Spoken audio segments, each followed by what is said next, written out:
This is Morgan Freeman. If you enjoy listening to The Edge, support them by subscribing to The Edge on iTunes, Stitcher, and you can listen through the iHeart Radio app. Get busy listening. This is The Edge. The advantage it means. Hey, look, I just spit on me for no reason. That's horrible. Is there some comfort in uncertainty, do you think? You're a degenerate. Because Australian Shepherds need action. Wow. Yeah. This is The Edge. That's a self-loathing term that I use. Oh, got it.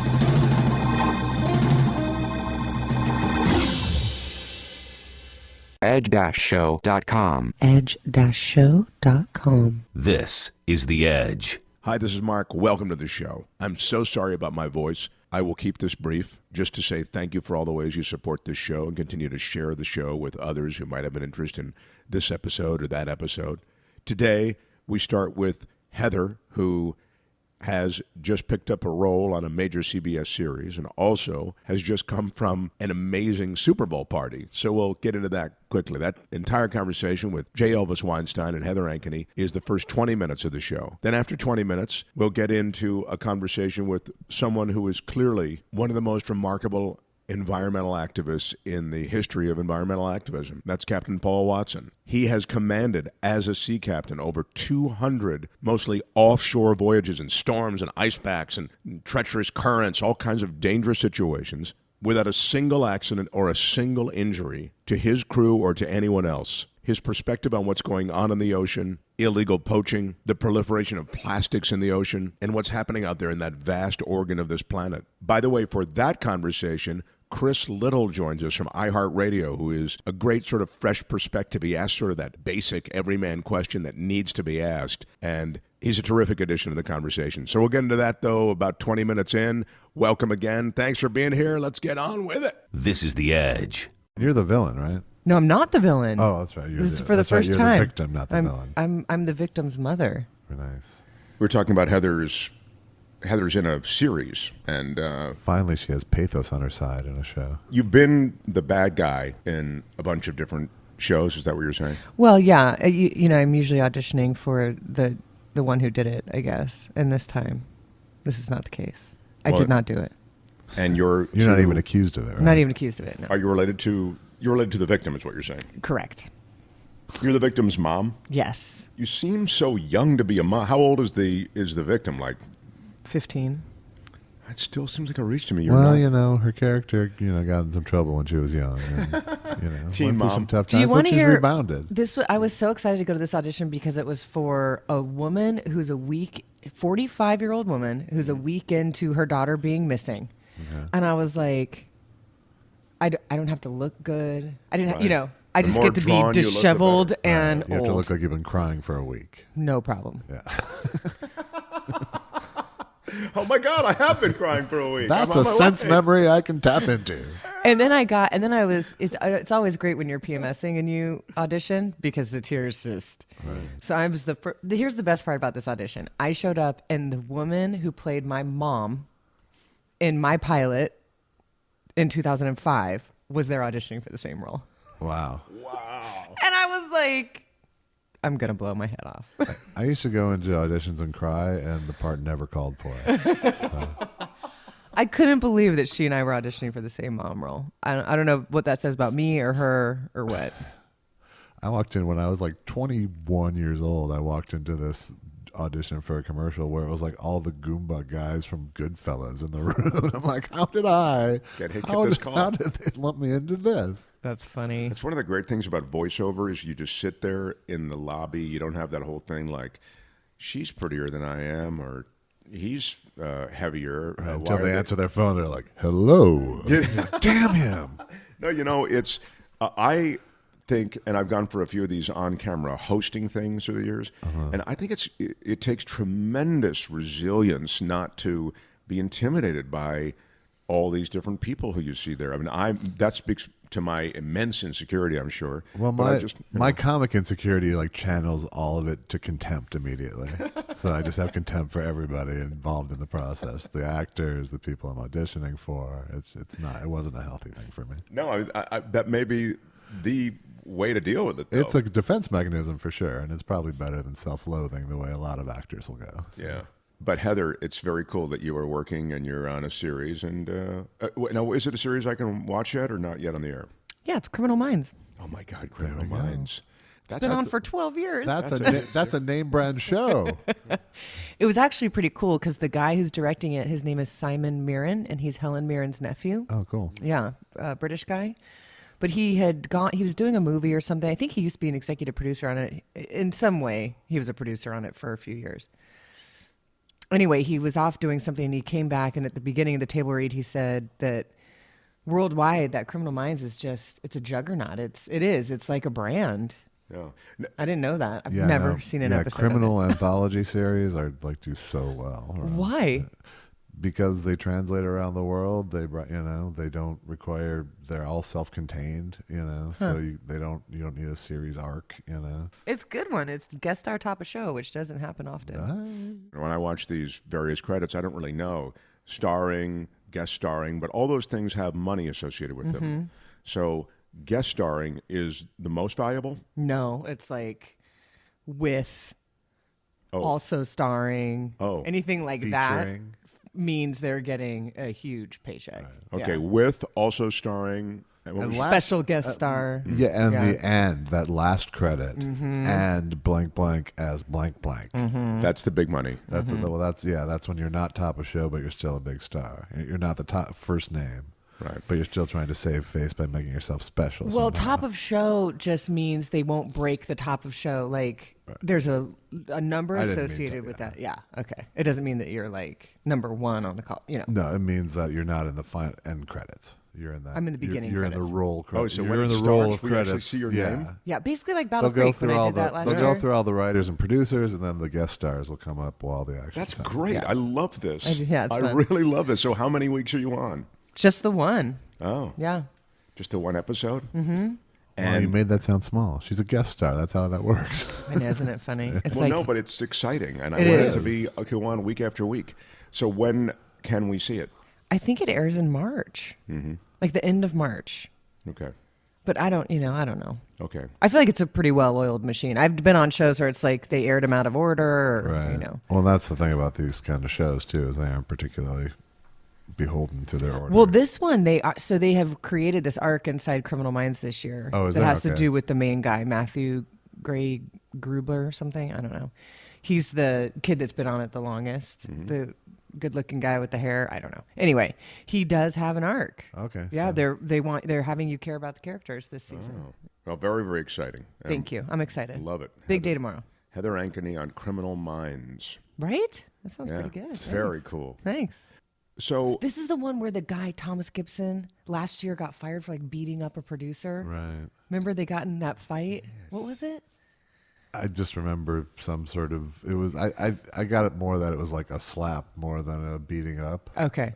I think still probably he not a doesn't good strike thing to me as do. a full beat up kind of guy. But he hit someone. He hit someone. Okay. Yeah. And apparently he had other anger issues before. So the guy that took his place just came on episode 9. I'm shooting episode 18.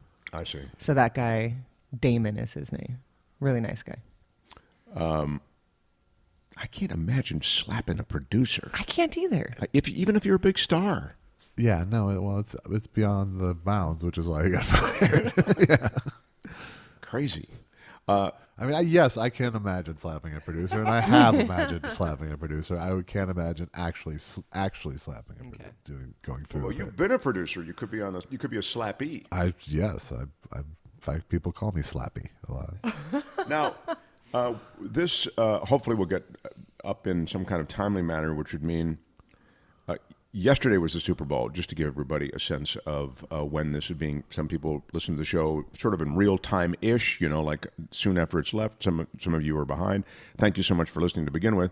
But you've heard into it's coming out of your ears every analysis of the Super Bowl. Here's what happened, blah, blah, blah, epic claps, choke, Brady's the greatest of all time, whatever. We're not going to do that. But what we are going to do, one of us attended, certainly one of the greatest Super Bowl parties you can attend without maybe flying to Dubai to go to some, Arab sheik's place. Yeah, it was fun. It was about 7 dudes at my friend Al's house. Not talking about you. Oh. Heather. Oh. Heather, tell us about this epic Super Bowl party. Well, here's the thing. What you're saying, honestly, this party was more fun than even the parties I went to at the Super Bowl. when I went to the Super Bowl. You know, like this was in the backyard of a very, very large house, and very large backyard. I don't even know how. It was an estate. It was a large an estate. Yeah. Yes. And it's here in Los Angeles? Yeah, it's here over in Holmby Hills, kind of, where Michael Jackson lived when he... I don't, but so Holmby Hills, just to tell listeners, is probably one of the biggest areas in which estates and people who own Playboy estates... Mansion is Holmby Hills? Yeah. Playboy Mansion, Aaron Spelling's place, which is one of the biggest places in L.A. The immense Versailles-like places are in Holmby Hills. Yeah, and this isn't as Versailles as that, but it's a lot of land is what I'm getting at, because the entire backyard, so the tennis court or sport court was turned into an ice skating rink. Wow. And full size, basically. I mean, An ice skating rink for the party? Yeah, just for the party. And then they had ice skate like rentals, so every size, so cute. I bet they weren't renting them though. Well, right, but it was like no, you certainly didn't have to pay for them. That But would it be was pretty like funny, actually. the rental area, and they had gloves and cute socks to wear. Just every little tiny detail was thought of. Wow. At this party, they had this then they had like a donut wall, literally a donut wall that you ate donuts. Well, you picked a donut off the wall? Yes. Like they're hung on pegs? Yes. Wow. I'll show you a photo. I believe you. It was amazing. It's like the Homer Simpson. Yeah, I was just thinking that. It kind of looked like that. A donut wall. How come we don't have a donut wall? They had that wipeout game where the paddle, it wasn't just for kids, it was adult size. There were definitely adults in there. You had a helmet that you'd put on, and then you stand on these, pegs, and then you either jump up over the paddle or you duck down under the paddle, right? Or you just get thwacked by the paddle. It was hilarious. Oh, that's fun. Yeah. They had a pen of Somali refugees. Now that wasn't funny. Because they did. There was one there. You got to take a refugee home. They have to do something while they're waiting to get into this country. That's right. So the immensity of this. There were 740 people there. Wow. They did like one of the counter things, Yeah. I mean, it was a movie screen sized TV on the other end, opposite the ice skating rink, right? And then they had tiered seating, gorgeous tiered couched seating. God, that's so great. Who are these people? It's She terrific. can't say. She can't say. No, but I will say that Iconic Events is the name of the event planning business that put it on, and really no detail. So if you have $250,000, Yeah. I was about to say, if money is no object and you're a birthday party party for your planner, 11-year-old, we can do it right for you. They yes. had this like grilled cheese and tomato soup, where you little tiny grilled cheeses and the mac and cheese. They had the tater tot, 5 different kind of fries, sweet potato, curly. The only sad part was when the fat kid got sucked up from the chocolate river up the tube. That was a little. It was bit very too Willy bad. Wonka-ish. I mean, it was a total blast. And then what was the other best thing? The dessert station inside. They had a chili station. All different kinds of chilies with the cheese and the sour cream and all the things, Yeah. right? And then I had chili at my party. they had a crudité that was about as big as this table. where Mark. was that? Where was that in relation to the donut wall? It was let me look on the map app. Yeah, when you need GPS to get you to the screens because you're at the skating rink and Let you me can't just find your way say, back. I was hanging with some guys That's who would a have big party. appreciated a good donut wall. They They had an definitely, ice cream station. I mean, it was just yeah. crazy awesome.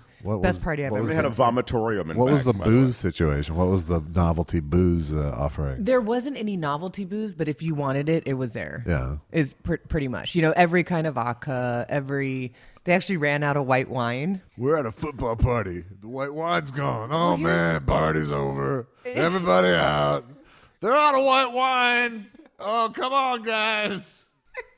All the beers. They had IPAs there, a lot of nice microbrew. I mean, it was great. Wow. I'm really glad I got to go. It was really great. Nice. Congratulations. It's Well, a good I don't- week. You I don't- are having a Hollywood-ass week. This is a Hollywood week. You That's are good. right. That's a good feeling. You are sometimes. right. It reminds you why you're here sometimes. Yeah, that is pretty cool. I have to say, Heather, that's pretty much smoking anything. Well, I thought kind of the coolest thing about it was it wasn't like a celebrity party. There weren't actors and Yeah. Right. this was more of like a financial celebrity Isn't party. that weird? Like you know? realize that there's all these like subsets of Los Angeles. Like there's like there's 700 millionaires that aren't showbiz people. Yes, yes. That's kind of what it was. It was funny. Even my boyfriend was like, "I want to be two people right now. I want to be the guy that's sitting watching the game and totally in, and then I want to be the guy that's walking around getting to know who these people are, and I just wanna work this party. Well, yeah, just work it and kind of chat with people, and Remember the quote from Bill Murray, who was asked about being famous and the problems of being famous and being recognized all the time. And he said, for everybody who wants to be rich and famous, try rich and see if that doesn't do about 90% of it for you. yeah. And I think it does, based on this story and this party. I mean, yeah. So what? You're not famous. You can still have whatever you want and everybody you want. Yeah. And then I was kind of blown away by how many people brought gifts to the party. I didn't realize that that's what you did. I'm not like a horrible person. I bring hostess gifts at Christmas parties and that kind of thing. But for a Super Bowl party, there was a lot of, wines, champagne, just a lot of gifting. Yeah, but generally bringing somebody to a party isn't weird, but when it's like a billionaire's party, it's a weird. And it's a Super Bowl party. I don't know. Yeah, you feel as though they're just... Like I brought stuff to my party yesterday, but I stopped at Ralph's.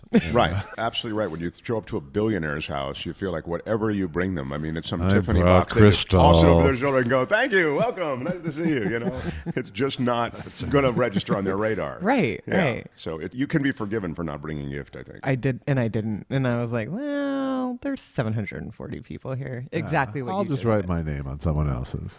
They were selling squares. Oh, yeah, I did that. I bought... We did too. I did too. Did you win? I bought hundreds of dollars worth of squares. Nope, I didn't win either. I didn't $70 either. worth of squares because they were $5 squares. I'm sure he was playing with like $50 squares. I was playing $20 squares. I played 50. I bought... Yeah, but... about 8 of them.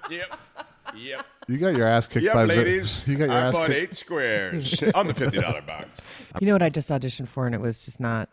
Maybe I'm just a jerk, but this show called Ballers. Oh, of course. The Rock's in that. Yeah. Literally, the line that I left on was, I'll let you two gents talk about it privately. That is a misogynistic show, if there ever was one. Anyway, I didn't get it. I'll tell you what the Super Bowl is for me, speaking of auditions. It's like a festival of things that I auditioned for as a voiceover actor. Right, I bet. And one of the most, and this will be maybe memorable to those of you who watch the Super Bowl, one of the most memorable auditions I had of the year was an audition before which I had to sign a release and a non-disclosure. I'm sure you get these all the time, but I was not used to it. It was the Budweiser dog or the Bud Light dog. Spuds MacKenzie. The Spuds MacKenzie reboot. And I was auditioning for the voice of Spud. Let me hear it. No, here's the problem with that audition. They didn't know what they wanted. Sure. So I don't even remember what I did. Because there is no natural voice for Spuds MacKenzie. They said they don't know what they want. So give me one where you're this, and then give me one, where you're, hey kid, looks like a good party. Let's get going, or whatever. Give me a regionalized, New Yorkie. My friend kind of auditioned for Jar Jar Binks. Wow, there you go. Yeah. They didn't know what they wanted either, They had that sort of patois in the script, but they didn't have any idea. I don't like going to the actor, have the idea for us. Right. I'm surprised they didn't use someone famous. Not that you're not famous. They did. Spuds MacKenzie. Who ended up doing it? Do we know? Spuds MacKenzie. That's all you I need. don't think That's there's the anybody star famous. power. Okay. I didn't watch the commercials. I was Because you were at too chit-chatting. big a party. Yeah. Because you were at Willy Wonka land. But I was sitting. I mean, I watched the game. I sat right in front and watched the game. Well, you're a football fan, so. Yeah. But I think I must have been chit-chatting during the commercials. I drank a lot of white wine, too. Why do you think they ran out? Oh, they're out. Let's go, guys. How late did that party go? You know what's crazy is that we were home in bed by 10. I was about to say, I bet it emptied out as soon as the game was over. But I did talk to somebody who might have been the last person there, and he was at the party until 10:30. I was home and in bed by 9:45, and I went somewhere else. Like I went over to a friend's house just to say hi after. So that's pretty. It's not a late night town on a school night, this town. I think 10:30 is pretty late for a party that started at 2:30, though. Yeah. I guess maybe not. 3 extra hours at a party, that seems like a lot, right? Yeah, right. Although that party, 3 extra days doesn't seem like a lot. It's like, wow, you people are still here. Yeah, we haven't had a chance to ride the water slide yet. God, that's great. I love that. I am happy for Pats fans, though. I'm not a Pats fan, but that's pretty epic comeback. I had a couple friends that were at the game that are huge Patriots fans.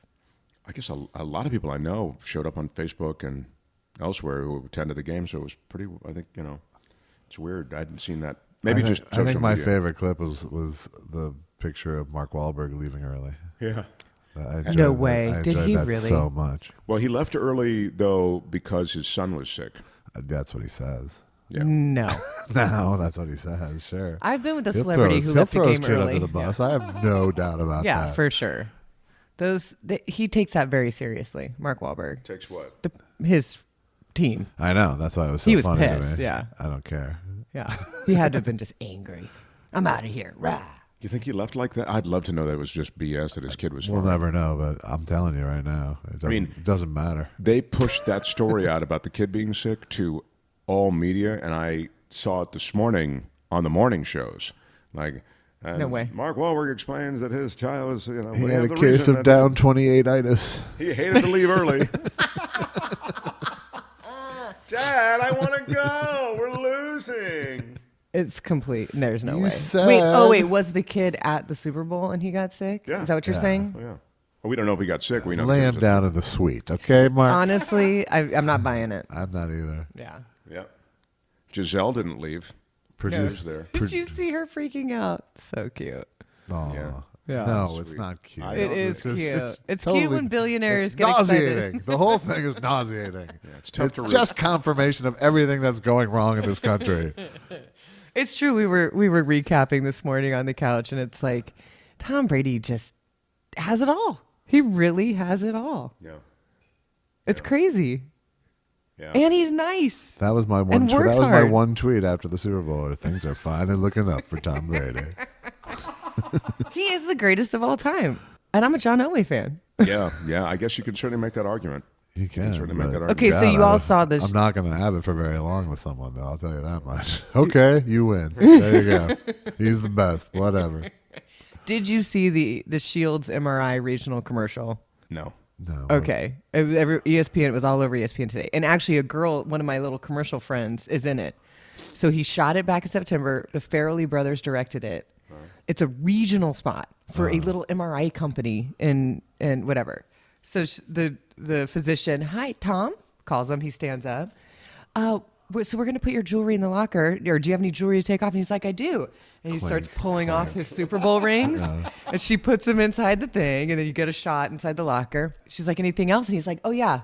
Pulls out another one. One more. This one's pretty new. His fifth ring. So great. Then she's like, we're going to have to get you a bigger locker. And he goes, Roger that. For Roger Goodell. Yes. Roger. And he shot it in September. That's some cocky ass stuff. Is it? That's great. Or was that his bulletin board material for the entire season?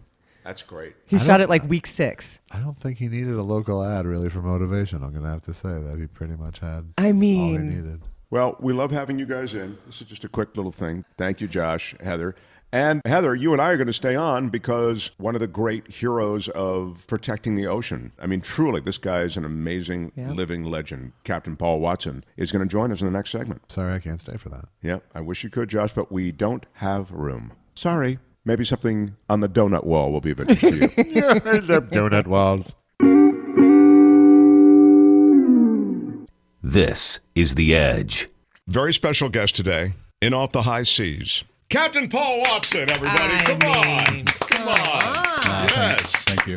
All right. Captain Paul Watson, the founder of Sea Shepherd. Did you start it? Yeah, I established Sea Shepherd in 1977, about 40 years ago. And since then, it's grown to be one of the, if not the, preeminent organization to take on illegal whaling around the world. Well, we've become an international movement. We're now in about 40 different countries, and what we do is challenge illegal activities from poaching fish to exploiting plankton to killing whales and dolphins. So we, at any given moment, we have about 24 campaigns. Right now, we have about 150 volunteers on 4 different ships that are out on the water, and we have another 5 ships, but those 4 ships are active right now. Yeah, I didn't mean to suggest even that it's limited to whaling. I guess it really is there are all sorts of things going on in the world's oceans that are illegal or violate treaty agreements. There is. We look on ourselves as an anti-poaching organization, and pretty much 40% of all of the fish that's sold in markets and restaurants has been caught illegally. Illegal fishing is a major threat to biodiversity in the ocean. Diminishment of fish populations is going to really have some serious consequences for the future. According to Dr. Boris Worm and Dr. Daniel Paulis,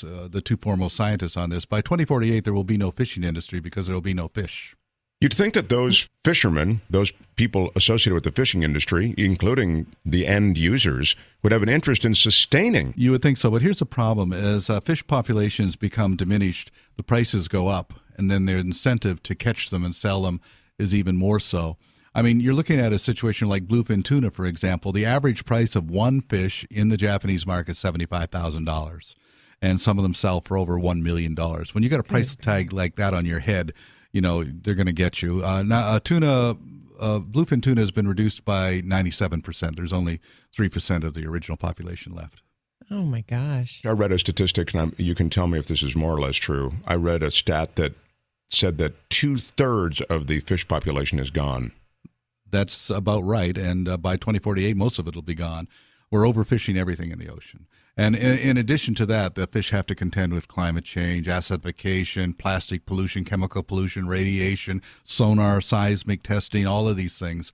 And we're really literally destroying our oceans. And the one thing that I've been saying over and over for years is we have to understand that if the ocean dies, we die. We don't live on this planet with a dead ocean. That is the life support system of the planet. Over 80% of the oxygen that we breathe is produced by phytoplankton in the ocean, and phytoplankton populations have been reduced by 40% since 1950. You know, when we spoke with Paul previously, he said something that I say all the time, which was, the ocean doesn't need us, we need the ocean.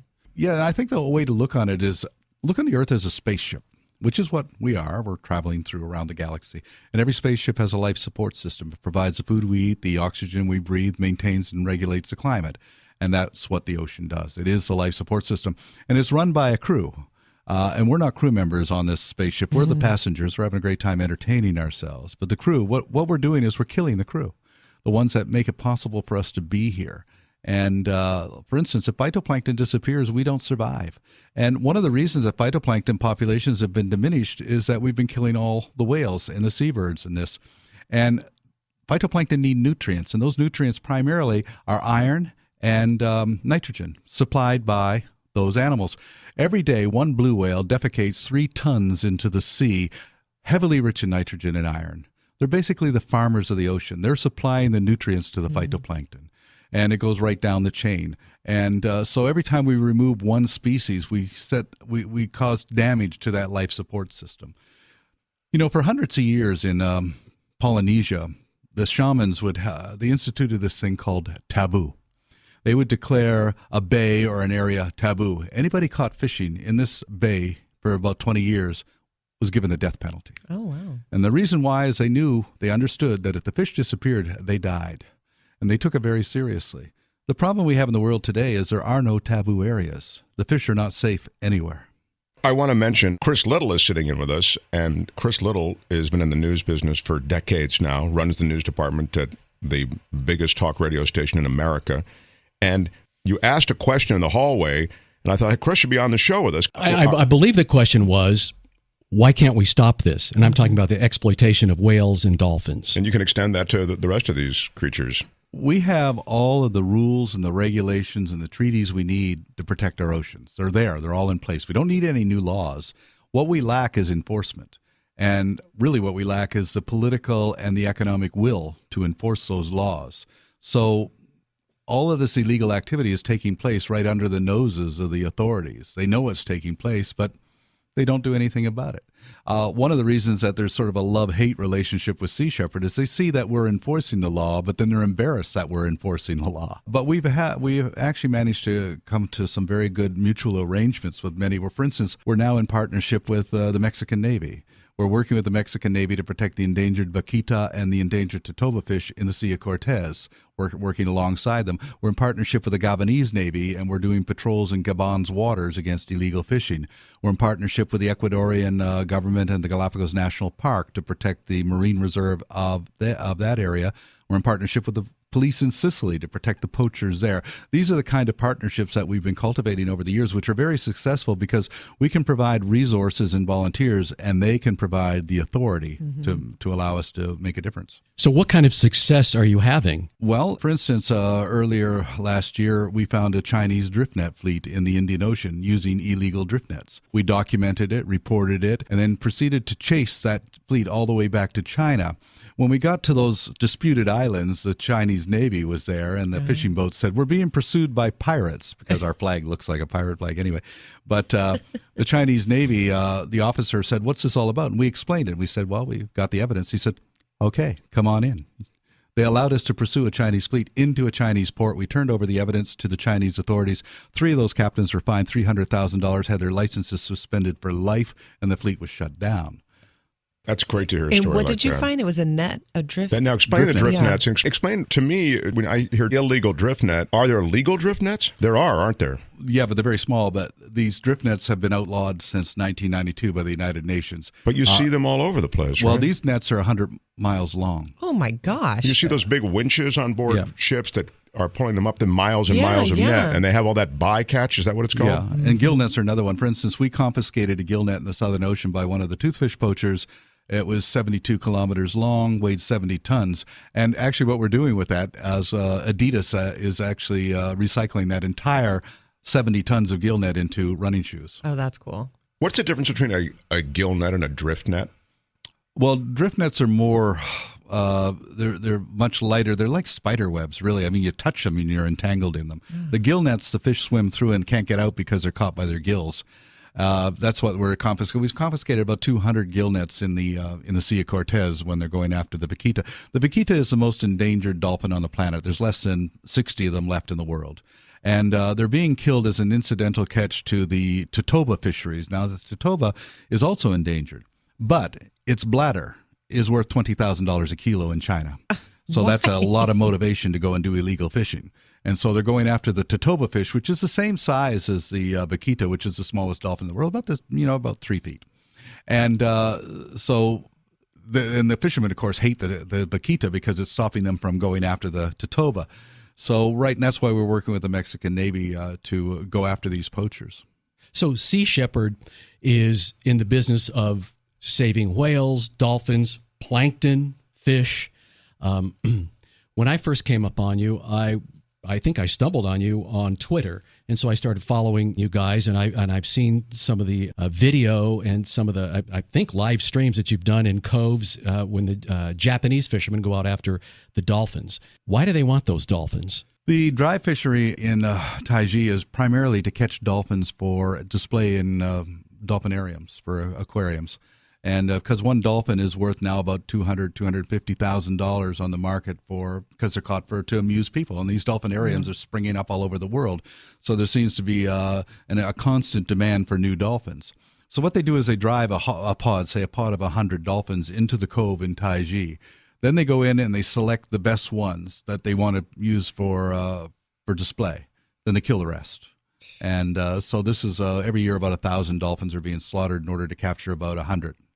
And these are the same dolphins that, like in Hawaii and like you said, Arizona, where you pay all this money to swim with the dolphins. These are those dolphins. Yeah, they're supplying these dolphins all around the world. What does your presence there do?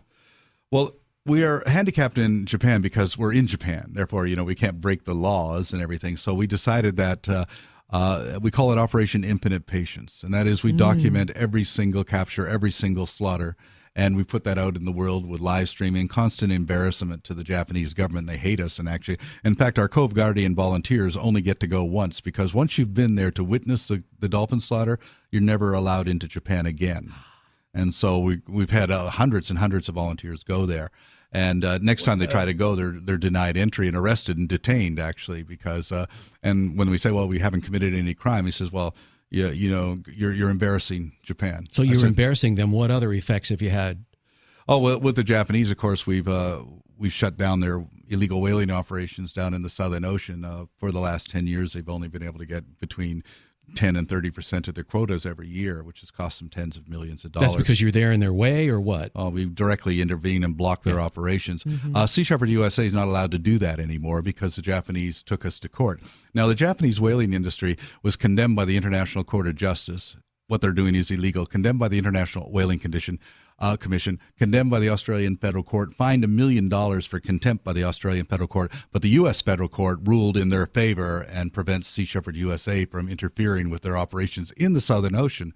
But Sea Shepherd's a global organization. There's 39 other countries, and so they continue to do that, and we do other campaigns. Just out of curiosity, what was the federal court ruling in this country that sided with keeping you away? The Japanese applied for an injunction to the U.S. court, and that was upheld by the 9th District. And in fact, they actually charged us with contempt of that injunction, a temporary injunction, even though the injunction was brought down after we had already left for the Southern Ocean. The judge in that case acquitted us of the charge, and then it went back to the Ninth Circuit, and they overturned the whole thing and found us guilty. We had to pay $2.5 million to the Japanese for that, but then we turned around and sued the Japanese for piracy, and the problem for the Japanese is that that meant that they had to open up their files in the U.S. courts. They wouldn't do that, so they settled with us and gave us back the $2 million. I don't mean to monopolize your podcast, No, it's great. but Go for it. what is so special about dolphins? I mean, it's a leading question, but a it's lot of money. people may not Sounds know. like it's no. I mean, why save the dolphins? Isn't it just a fish? I would say, though, we save everything from plankton to whales. But when you're looking at cetaceans, I spent my entire life, swimming with whales and dolphins and everything. You're not looking at just any animal. These are highly intelligent, sentient, self-aware creatures. Most people think of Flipper. Yeah, well, dolphins actually, the studies have shown that dolphins address each other by names. They have names for each other. Oh, no kid. And the other thing is, when you put Flipper. dolphins together with other dolphins, my understanding is that they sometimes can't even communicate with each other. Just because they look the same doesn't mean that they necessarily are. Orcas, for example, have their own languages. So if you catch an orca off of Iceland and you catch an orca off British Columbia, they don't speak the same language. They can't communicate. And that's one of the things, these marine aquariums, they put these orcas from different areas, and it causes problems because they can't communicate with each other. They have their own languages. It's funny, you mentioned Flipper. The guy who was the trainer for Flipper is so haunted by the fact that he had done this training and somehow created the idea that you could take this creature and make it do stuff, tricks, and in the case of Flipper, I mean, find where there's a distressed boat and then come back to shore and communicate somehow. So haunted by this is he, that he spearheads the whole effort against Taiji and to protect dolphins. He's gone completely to the other side. Isn't that right? Well, he has a group called Dolphin Project, and we work with them in opposing that. They don't approve of our tactics, but we try to work with them as best we can. I mean, what about your tactics don't they approve consider us too aggressive, but that's the case with most people. I always refer to ourselves as the ladies of the night of the conservation movement because, people agree with us, but they don't want to be seen with us in the daytime. Wait, I'm fascinated by that. I did not know that about the Flipper trainer, Mark. Yes, Rick O'Berry. Yeah. Rick O'Berry. I'd like to read a little bit more about that. Yeah. You earlier when we first got into the conversation, you were speaking about, depleting fish. And just this week, I saw something. The record tuna grab? Is that what you're thinking No. It's a fishing drone. It's a drone that you use to locate and lure fish. Oh. And I thought, oh, my God, I'm a scuba diver, so I love to see fish. But I thought, that's terrible. And we continue to do stuff like that, and we don't think about it. Eventually, those drones will be floating around underwater with no fish to see or lure. Yeah, Rayathon's Fish Finder, their motto is the fish can run, but they can't hide. And the fishing industries now use fish aggregator devices. They use satellite technology, and the fish really can't hide. But eventually, there won't be anything for that technology to look for, so aren't they stepping on their own? Human beings are very good at short-term investment for short-term profits and seem to have an inability to look into the future. And so many species have been driven to extinct because of that mentality already. But what the problem is that we fail to realize that there's a limit to how far we can go with this. There are basic laws of ecology, the law of diversity. The strength of an ecosystem is dependent upon diversity within it. The law of interdependence, that those species are interdependent, they need each other. And the law of finite resources, that there's a limit to growth.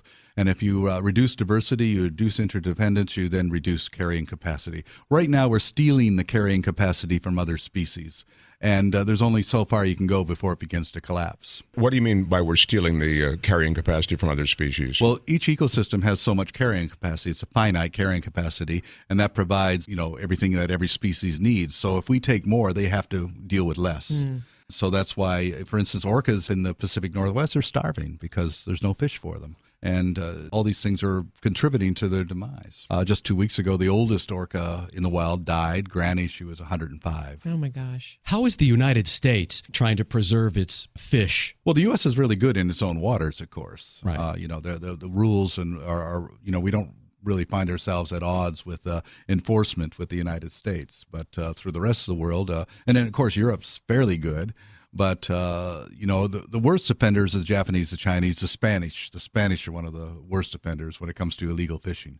And the African nations, which are selling out their souls basically to Japan, China, and other countries. Doesn't it come down to the attitude of the people, though? I mean, if the people wouldn't stand for it, could they do anything in Japan or China? I mean, I know. Yes generally, people just don't care, especially with Japan. Now, I have to say, how do you change their attitude? Well, I have to say the Chinese have been more receptive than anybody. Just last week, they banned ivory, for example. So that's a major thing. They've been very cooperative with us when we've been opposing their illegal activities.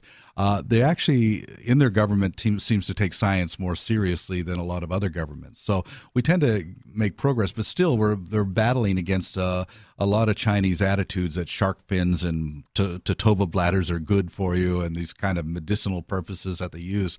So China's moving in the right direction by banning these things. And China banned shark fins from their shark fin soup from their official banquets. Air China just banned the transshipment of shark fins on their airplanes. And we've been pushing for other companies and everything to do that. Right now, for instance, UPS does not ship shark fins, but FedEx does. Right. And so we're trying to put pressure on FedEx to stop it. Now, let me ask, I don't know if you read this article. It was this week or last week in USA Today about a new fishery that's opened up that used to be a pig farm that they've realized it takes less water to raise fish, and it was a fascinating article on how they do it, why they did it, and where they're coming from doing it. But as much as I'm, with Mark, I don't eat meat, and you're vegan too, right? Yeah. But would that help keep people out of the ocean raising these fish on farms? Well, fish farms are a problem. We just had a campaign last summer in British Columbia against salmon farms. Salmon farms are extremely destructive. First of all, to raise one salmon on a salmon farm, you have to take 70 fish out of the ocean to provide the food to raise that one salmon. Okay. They're a major contributor to a polluter because of the feces and everything that's spread around and causes dead zones around the salmon farms. But the worst thing is they're a vector for disease for wild salmon. And so all of these viruses are affecting wild salmon populations. And the wild salmon are getting this because the farm-raised salmon are heavily dosed with antibiotics. Yeah. But they still spread the disease, and eventually they would die from it. Because the wild salmon swim past the pens and pick it up. Also, they pick up the young salmon pick up salmon lice, which will kill them, and they get them off of the farms because the farm fish salmons are infested with lice and disease. Really. So this farm that's like in a landlocked state. Well, that's a little different in landlocked states, but it depends exactly what kind of fish it's involved. Like, for instance, trout is raised that way sometime. Yeah. But for instance, prawns and shrimp, that's one of the more destructive fisheries because they're cutting down entire mangrove swamps in Vietnam and in places in Central America to provide these farms for prawns and shrimp. And wild-caught prawns and shrimp, for every kilo of shrimp and prawns caught, kills about 20 kilos of everything else. Incidental kills are just incredible. Yeah. Right now, I don't know if you've noticed in the there's been massive wash-ups of dead fish in Nova Scotia, in Chile, and different places around, and nobody knows why. And I keep trying to tell them, well, the answer is there. You're destroying the ocean. You're destroying the ability of the ocean to sustain itself. There isn't one cause. There's so many causes. That's interesting. They like to point to one cause. This is what's causing it. Hey, you talked about plankton exploitation. What is that? Well, plankton, Norway and Japan have these plans, and they're actually doing it, is to harvest, as they say, plankton, tens of millions of tons of it, which they turn into a protein paste for livestock. What? So, yeah, because 40% of everything that comes out of the ocean is turned into fish meal to raise chickens, pigs, cows, and other animals.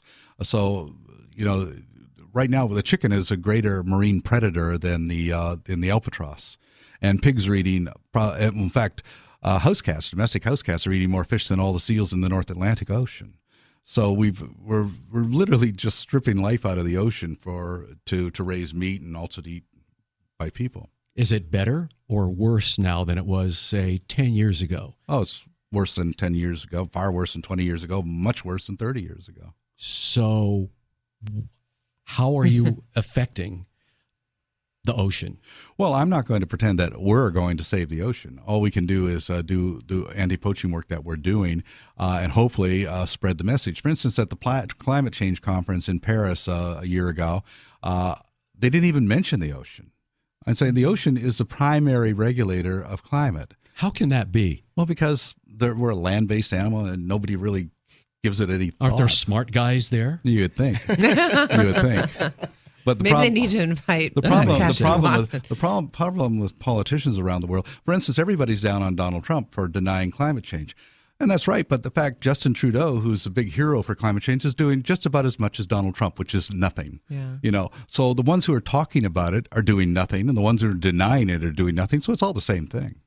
Right. The lip service does no good to the bottom line. I want to go back to the farmed salmon for a moment. Two things. I'd always heard that farmed salmon is a little like factory farms that we've seen. One of the reasons that those fish are so pounded with antibiotics is because they're exposed to diseases, tight quarters. They're not raised the way that they would be in the wild. Right. They're just in those little pens, the same way pigs are on land, and their farmed cattle is farmed that way. First of all, is that true? It is, and dead fish are removed every day from these pens. The second thing, though, that I'm a little unclear on is what you said, that it takes 7 salmon out of the ocean to support... No, it takes 70 fish out of the ocean 70 fish to provide the fish meal that they feed to them, which is mixed in with other things like soy or whatever. Corn, yeah. But the other thing is that, a farm-raised salmon does not have a pinkish flesh like you expect salmon to have. That pinkish flesh comes from the fact that they feed primarily on krill, which colors their meat. So it has a dirty white flesh. Nobody's going to buy that. So what they do is they put dye in the food pellets. So it's a chemical dye that that colors the meat of the fish. And it doesn't look very good. No, it doesn't look the same at all. So it's not a healthy product. But this is a product. You go to sushi bars and everything, salmon everywhere. Everybody is a cheap fish now because it's raised on these things. It's also an exotic fish. They've taken the Atlantic salmon, which is bigger and a bigger predator than, say, the Pacific salmon, brought them to the Pacific coast. And, of course, they escape and they cause all sorts of problems. And, it's illegal to bring an exotic species into another ecosystem. You or I can't do it, but they allow these guys to bring an exotic fish into a place where it wouldn't belong. It's sort of like bringing a piranha and putting it into a lake somewhere. What is wild-caught salmon? Is it really wild-caught? Yeah. To be perfectly honest, I would say that the only sustainable fishery that I know of right now would be the Alaska wild-caught salmon. And that's because the Alaskans have the hatcheries, and they're very efficient on this, and they produce the fish in the hatcheries and then release them. They go out in the wild and they come back. But that's probably the only one that there is. But see, the problem is we treat all fish the same. A salmon takes 4 years to become sexually mature and it dies. A halibut will live to 150 years old. An orange roughy doesn't become sexually mature until it's 45 and can live to 100 or 120. Some of these fish just can't keep up with the exploitation because we're all treating them at the exact same reason. I mean, a lobster, for instance, becomes sexually mature 4 or 5 years old, but it can live to be 200 years old. Oh, wow. But you'll never see them again. I was actually raised in the largest lobster fishing village in the world back in the 50s and 60s in eastern Canada. And the lobsters we saw then, you'll never see now. If you could be czar of the ocean, what would you do to fix it? Well, what I proposed to the UN and at the climate change conference is a Polynesian version of taboo, a 50-year moratorium, allow the ocean to repair itself. In fact, the solution to saving the ocean is to do absolutely nothing. Can it, though? To do nothing. Are we too far gone? It will. In the 20th century, there's 2 times in the 20th century that it began to rebound very quickly. World War I, World War II. When we were too busy killing each other, everything was coming back. It doesn't take long. A 50-year moratorium, I believe, would restore the system to the way it was. So you mean no eating fish for 50 years? Yes, no eating fish for fish. Or you could have like the fishery in Idaho that these people have, where they, by the way, just kind of to your point, sorry, but on the farm, they mock daylight. So these fish have 6 sunrises and sunsets a day to speed them up. But I don't believe that you can artificially mess around with nature's cycles and things like this. You're always asking for trouble when you're doing that.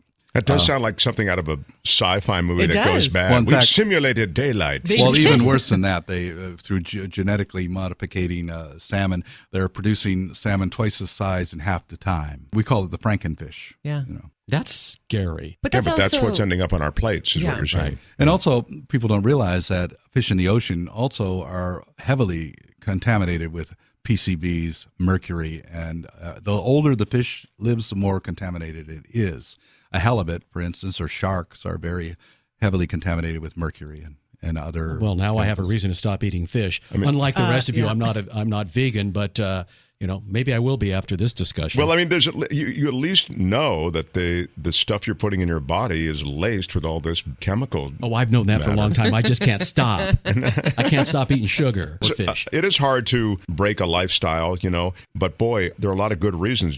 And you try to find the reason that sticks, and I think that's a real good one. When you realize, oh wait, I'm eating all of these antibiotics, chemicals that are associated with carcinogens. Well, if you buy a can of tuna fish today, it says right on the label, not to be eaten by children or pregnant women. Well, what's that saying? It's okay for the rest of us to poison ourselves. Yeah, right. That should say something. And how much tuna is really dolphin safe? Well, I would say none, but the fact is that because Mexico and other countries have sued the United States because of unfair trade practices, because they catch tuna by killing dolphins, and that forces it into the market. But the easiest way to catch tuna is to surround dolphins with a purse seine net and then capture the tuna underneath. For some reason, we don't understand, a lot of tuna species swim with dolphins. And it's not that the dolphins are swimming with the tuna are swimming with the dolphins, and the tuna are faster than the dolphins, so they just keep up with them. Tuna like to have things over their head. If you want to get tuna, you put a big raft of logs out, and the tuna just come underneath the logs. And that's illegal in many places, too, to do that. And these things like fish aggregating devices are what they're doing. The bluefin tuna is an amazing creature. It's a warm-blooded fish, fastest fish in the ocean. It's the equivalent to the cheetah. Now, we would never tolerate people running down cheetahs on the savannah and killing them. But here we are, this incredible predator, which is the bluefin tuna, we're destroying that way. And it goes back to what Chris was asking earlier, which is why the bluefin tuna? Because it fetches a good price? It's the most expensive fish on the market, especially in Japan. Is it legal everywhere? It is. Strangely enough, but because every year what happens at the Convention on the International Trade in Endangered Species, all the heavy lobbying pressure comes in from the industry to block it, to keep it from being protected. We probably won't be able to do that 50-year moratorium anytime soon, so what's plan B? Well, all that we can do is work to stop poachers every way we can. We're just a small organization. We're an international movement. We don't have a lot of money, so we do what we can. I always feel that you do the best you can with the resources available to you to the best of your ability. And the other policy that Sea Shepherd does is that we don't do anything which will cause any injury to any person. We've never caused a single injury to a single person in 40 years. But we still get condemned as pirates and eco-terrorists. What are the other organizations that are out there? I mean, I know one. You were involved in the early days. This is many years ago. Mm-hmm. In fact, you can tell me when you were associated with Greenpeace. When was that? Well, I was a co-founder of Greenpeace, and that was 1972, and I left in 1977. Because after you got it started, I guess it went in a direction that you were not happy with. It became sort of too corporatized for you? I find it the largest feel-good organization in the world today. I don't really want to put them down, but the fact is they bring in $375 million a year in donations. They have 3 ships that don't really do anything. We bring in $12 million a year. We have 9 ships that are out on the ocean all the time. So I keep asking them, why aren't you doing anything with it? But their ships are primarily used for fundraising. About 70% of everything they bring in is recycled back into fundraising efforts, just like any other charity. That's a lesson I learned from Greenpeace. That's why Sea Shepherd is small, because we don't invest the money like that into fundraising campaigns and everything. We feel that if people want to protect the oceans, they'll come to us and they'll support us. So how do they find out about you? Oh, they either tour our boat or they see Whale Wars on TV, or they come. Most of our supporters come to us. We don't go soliciting. Whale Wars is on TV? Whale Wars. I have not seen it, but I've seen you guys, like I said, your live streams and things like that on Twitter. We've had a series on Animal Planet for many years called Whale Wars, and just recently Ocean Warriors, which is on Discovery and Animal Planet, and that was about our campaign to go after toothfish poachers. A year and a half ago, we chased a toothfish poacher from the coast of Antarctica to the west coast of Africa. It was the longest pursuit in maritime history of a poacher. It was 110 days we pursued this guy. Oh, my gosh. Let me just ask you, how do you gas up during that time? Don't you run out of fuel? No, we have a large fuel capacity. It was better than theirs. For 110 days, you can keep going? Oh, yeah. It was 550 tons of fuel on that ship. Oh, my And what happened is that we had to outrun the Thunder. See, what these vessels do is they catch their illegal fish and then they change their flag and their name and sneak into ports and unload it. Well, with us on their tail, they can't do that. And so we chased this guy for 110 days until he ran low on fuel. And then off the coast of São Tomé, he did an incredible thing. He sunk his boat in front of us. And we filmed the whole thing. And he sunk it to destroy the evidence on board. But as it was going down, our crew boarded the vessel and gathered that evidence, the computers, the evidence of the fish and everything. We then turned that over to Interpol, and the captain and 2 officers are now serving 3 years in prison in São Tomé, and the company was fined 17 million euros. He sunk his own boat? To destroy the evidence. Yeah. When you say chase, you don't mean chase as in catch and get him in a headlock. You mean chase as pursuit, but to prevent him from changing flags and going into ports, right? Yeah, there's no way. See, as soon as he went into any port, say he went into Cape Town, we would just alert the authorities, and this guy's on the Interpol purple list, he would be arrested. What I mean is you don't eventually want to catch him. It's not prepare to be boarded type thing. Right, yeah. No, in that case, no. We have boarded vessels, but not in that case. I got you. Okay, so basically you irritate the hell out of them so they can't make money.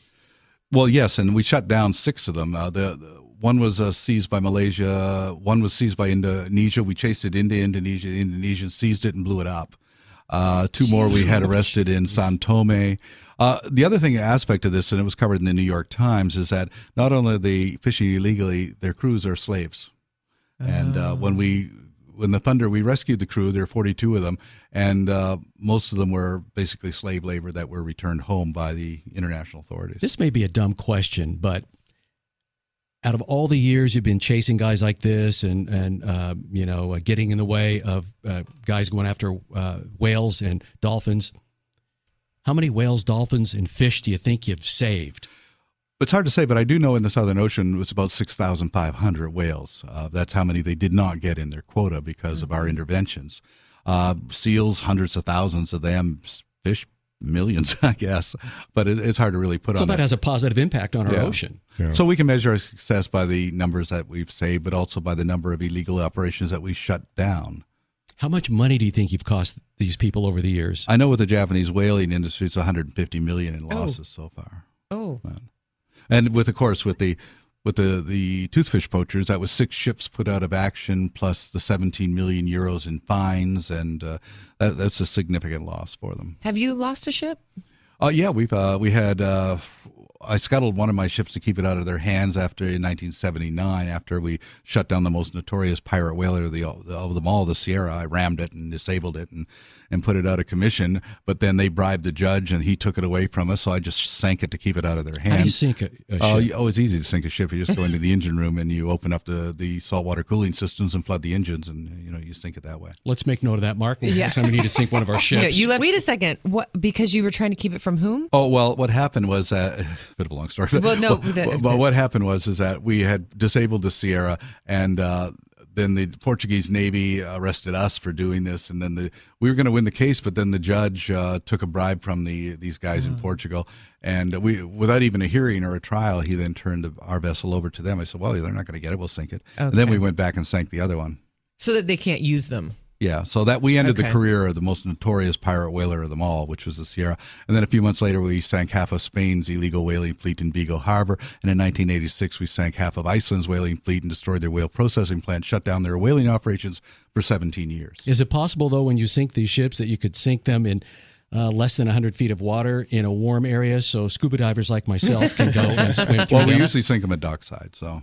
Oh, So really? you're in Okay. luck, Chris. Because a lot of these ships, they'll sink ships. Except the and- Thunder went down in 9,000 meters. Okay, well, that's not very helpful. It is fun to go to see this. I saw one in Hawaii, scuba diving. Yeah, and the It's thing cool. about sinking boats and ships is they become artificial reefs. Yeah, except they should be Right. cleaned up before you do that. Yes, yeah. Have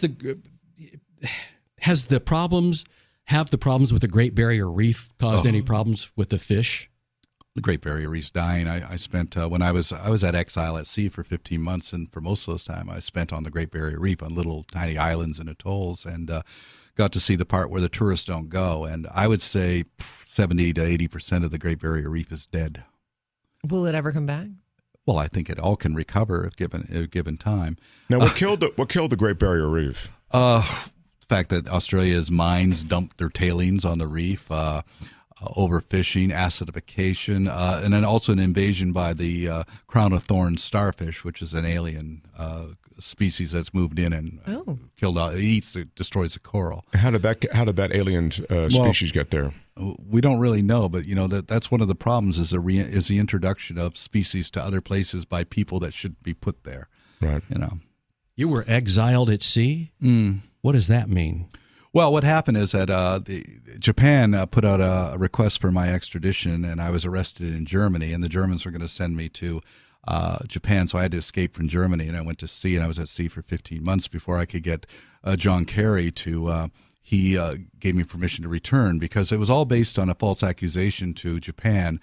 And the person who made that accusation then signed an affidavit to the U.S. State Department saying they lied in order to get a suspended sentence in Japan. And because of that... Japan accused you that false accusation was an accusation of what? Conspiracy to board a whaling ship, right. Which the Interpol Red List is for serial killers and war criminals. I didn't hurt anybody, didn't damage any property. You didn't board a ship, in No, fact. I didn't even do it. So they're just suggesting that you were some conspiracy to do it. Yeah, so this is what I was put on there. So I had to escape from Germany and cross I had to cross the Atlantic and the Pacific without a passport or any papers, and went down to Antarctica, came back, and then spent the 15 months, in the South Pacific in the Great Barrier Reef until I got permission to.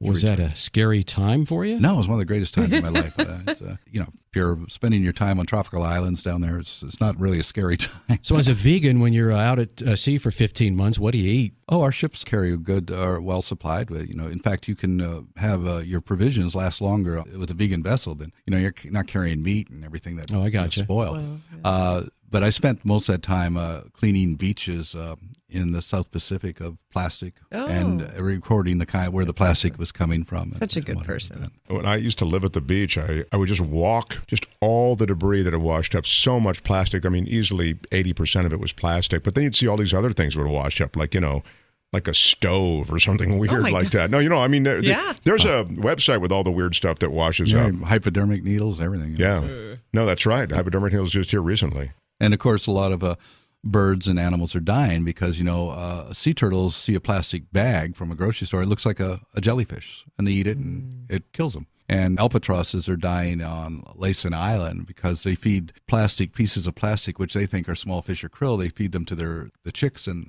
we find all these nests with dead bodies of baby albatrosses with their stomachs bloated full of plastic. What happened to all the abalone around here? Overfished, yeah. Jeez. Do they exist? I think I've seen. They do exist. They do exist, and they're protected here in California. But it is illegal. You'd be in big trouble if you try to go and pull them out of the ocean. That plastic bag ban that they had pushed here, and there's so much controversy over it. Like, and they shouldn't, get out of our lives. We have the freedom to use. I'm thinking, boy, plastic is so clearly a bad thing. I've seen so many images of these innocent creatures who are killed by the consumption of these plastic bags.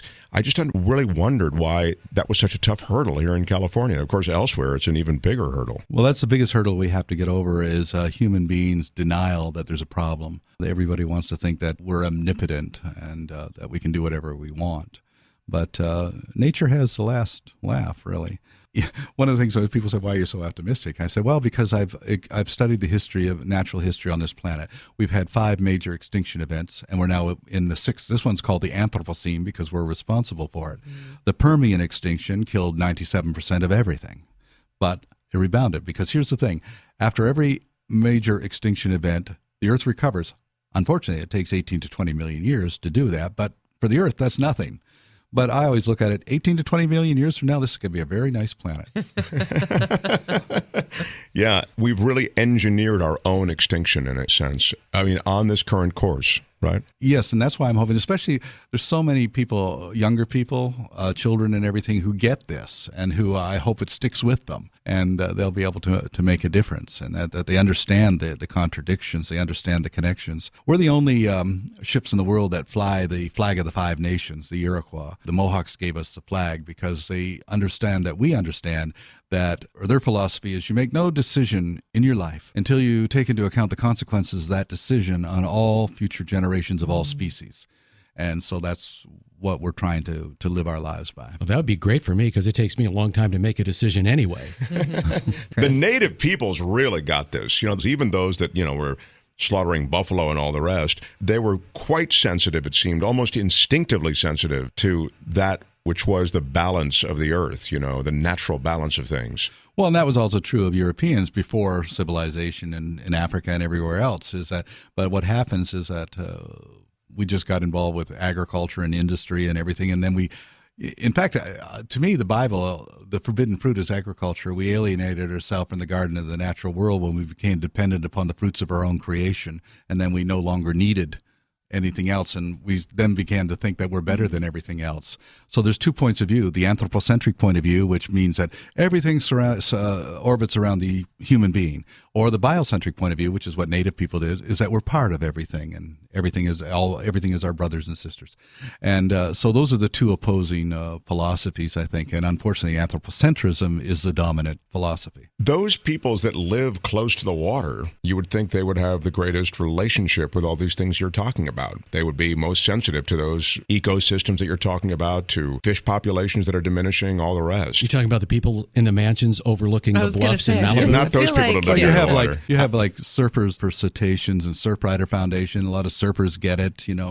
We have a lot of relationships with the diving communities, people who in fact spend a lot of time in the ocean, and they get it. So we try to cultivate all of those relationships with different segments and groups. That's here in Western culture. I guess what I'm getting at is the people who are associated with fishing worldwide, they live near the water and their livelihoods depend on it. Something's happening there. As there's a smaller and smaller population of those things that they've been able to take to market, they've had to hunt more, right? Is that what's happening? I'll tell you one thing that's happening. Off the coast of Somalia, all the fishermen couldn't catch fish anymore, so they became pirates. And I was meeting with the French Navy 2 years ago, and we were discussing this, and the possibility that in Mauritania and Senegal and the Ivory Coast, there will be piracy because we're wiping out the fisheries. They have nowhere else to turn. These aren't real pirates off Somalia. They're impoverished people from fishing communities who don't know where to turn. They're just trying to survive. The real pirates were the European Asian fishing fleets that went in and looted their waters and took everything away from them. Over 2 million fishermen in India were impoverished and put out of work because the Norwegian dragger fleets went down the coast of India and took everything. Now everybody says, oh, the poor fishermen. And then when they say that, they're worried about the guys who are working on the big trawlers. No, the poor fishermen are the ones that these big commercial operations are impoverishing. And nobody thinks about that. It has to feel to some people listening, it certainly feels to me, it's part of something that is overwhelming. That is to say, the problems seem so immense. Mm-hmm. Tell me what one person listening right now, can do, and how that can be part of any change that would matter. One of the greatest lessons I ever learned is that in 1973, I was a medic for the American Indian Movement during the occupation of Wounded Knee in South Dakota. And the leader of that movement was Russell Means. And I went up to Russell and I said, we don't have a chance here. We're surrounded by 2,000 troops are shooting at us and we're not going to win this. What are we doing here? And he said, well, we're not here because we're worried about winning or losing. We're not here because we're worried about the odds against us. We're here because this is the right thing to do. It's a just thing to do. And we may lose, but, we have to set an example for the future. And so that's the lesson I learned, not to be concerned about the odds against us and not to worry about winning or losing, just on the doing of what needs to be done. And it's amazing how many things that we've taken on that everybody says is impossible to do, but because we actually took it on, we were able to carry it through. So what needs to be done by individuals like Mark and myself and Heather? What we've done with Sea Shepherd in creating a movement, for example, and this is just an example, is that we set up something where everybody can get involved. So right now we got about 150 people on the ships out there, and these are volunteers from all around the world. And we've had thousands of people who volunteer, because what we're trying to put across is this idea that each and every one of us can make a difference. Each and every one of us can be involved. Don't wait to have somebody tell you how to do it or what to do it. I got a call from a man in Scotland many years ago, and he said, they're killing gray seals here up in the Orkney Islands. What are you going to do about it? And I said, well, I'm on the west coast of North America. You're in Scotland. What are you going to do about it? And so he set up a Sea Shepherd group, and he went out there, and he was pretty bold. They went up to the sealers who were killing the seals, pulled the rifles out of their hands, threw the rifles in the ocean, got arrested, created all sorts of publicity, and we raised enough money to buy that island, which today is a Sea Shepherd seal sanctuary. Are you serious? And that was by one guy who asked, what can we do? That's pretty That cool. is awesome. That's a great story. What a great answer to that question. What can one person do? Do you have any on land, places where people can volunteer? Oh yeah, well we have, for instance, here in LA, we have an office in Burbank. Also, we do campaigns where we clean up beaches around the world. And that's becomes something that more and more people are getting involved with. Then we take the plastic that they clean it up, and we send it up and recycle it into products.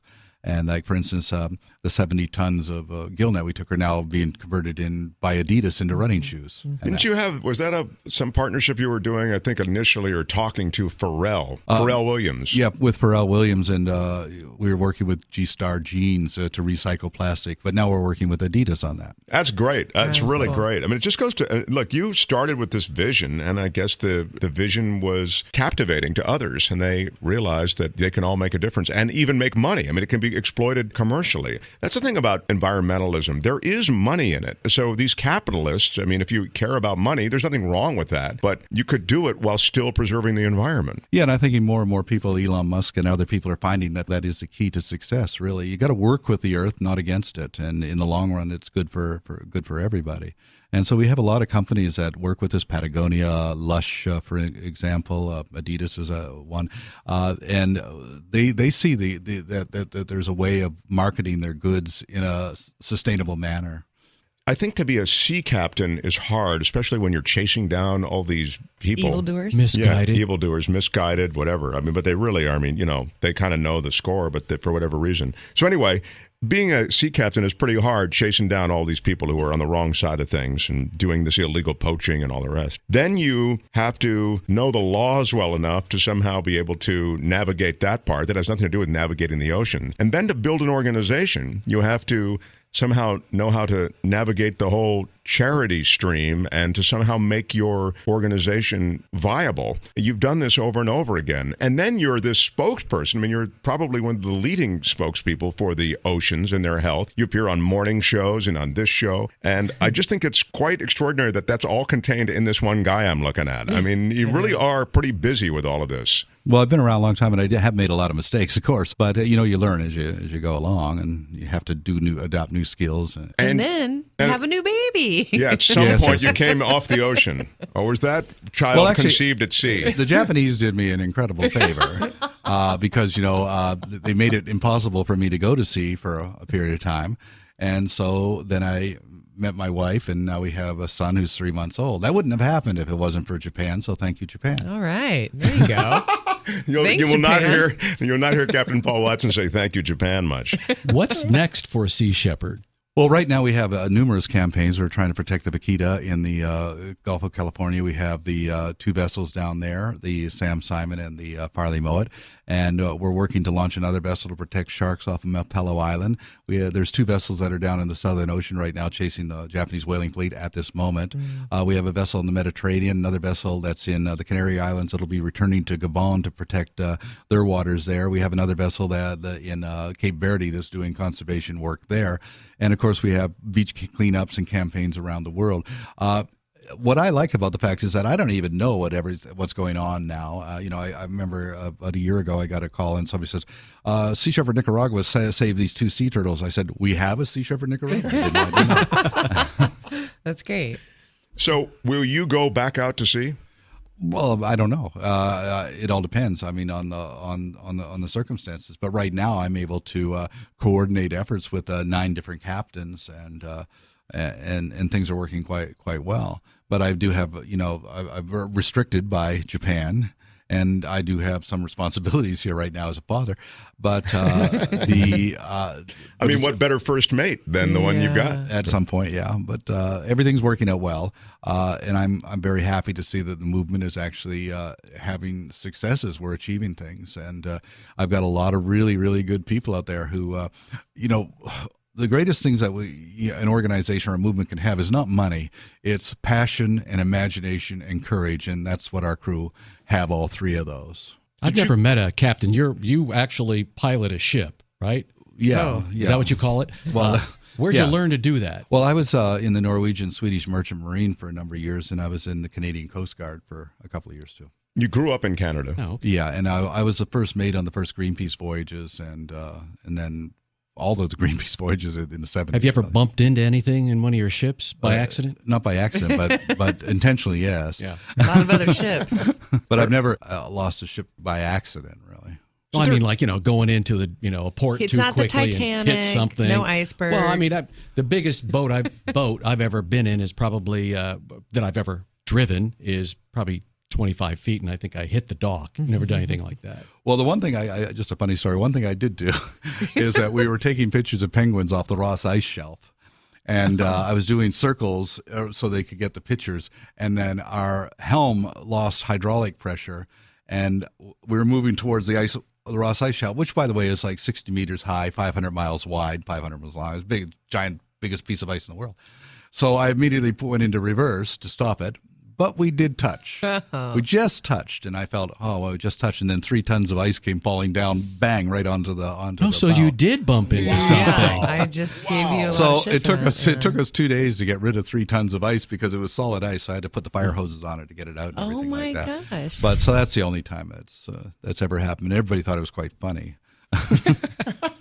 Is it easier now to, I would think, just because of the technologies, to pilot a vessel, to captain a vessel than it was 10 years ago? My first ship was a direct reversible, which meant that if you're going forward and you wanted to go back, you had to stop the engine, re-gear it, and then put it into stern, which took like about 2 minutes. So you really had to anticipate where you're going. And we didn't have bow thrusters and things like that, so it was a lot more difficult to maneuver. Now it's really quite easy.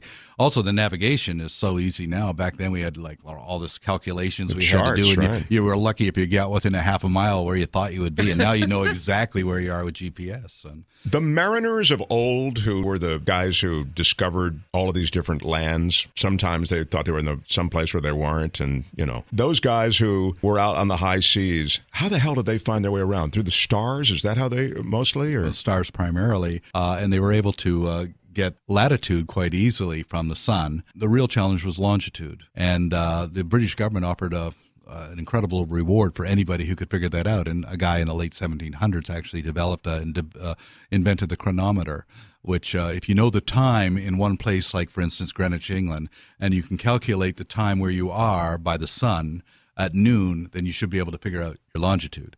And then, so if you can know longitude and latitude, then you've got your position. But up until, say, Captain Cook's time, they didn't know longitude, so it was difficult. Wow. It's great seeing you looking so healthy and with a family and still at it. The passion in you is inspiring, and I hope it continues for many years. So thanks, Captain Paul Watson. Thank you so much. Thanks, Chris, Heather, everybody. Hey, it's fun being here. That Thanks. was fun. Hi there, how are you? It's me, Arnold. If you like The Edge, share the show and help them grow their audience. You thought I was going to say... edge-show.com. edge-show.com. The hyphen is stupid. edge-show.com. edge-show.com.